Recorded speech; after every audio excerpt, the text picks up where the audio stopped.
একদিন গ্রামে হঠাৎই দেখা দিল এক রহস্যময় ছোট মেয়ে। সে শুধু হাত নাড়লেই মরা গাছে ঝুলে গেল পাকা ফল। আর 10 বছর ধরে নিঃসন্তান থাকা নারীও জন্ম দিল যমজ সন্তান। আর শুকনো মাটিতে মুহূর্তেই ফসল ফুলে উঠলো।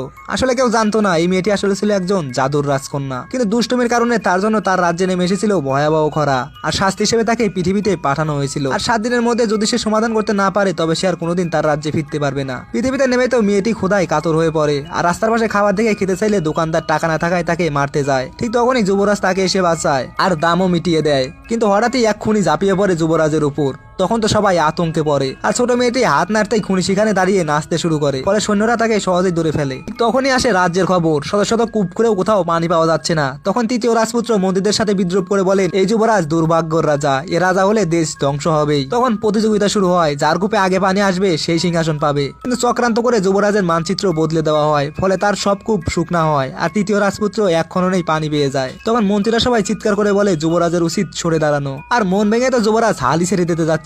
তখন ছোট মেয়েটি সামনে এসে বলে, আমি জানি আরো বড় পানির উৎস কোথায় আছে। সবাই তো হাসাহাসি করে। তখন মেয়েটি আঙ্গুল তুলে পাহাড়ের দিকে দেখিয়ে বলে, পানি এখানেই আছে, এখানে খুঁড়ো, এখানেই খুললে সব থেকে বেশি পানি পাওয়া যাবে।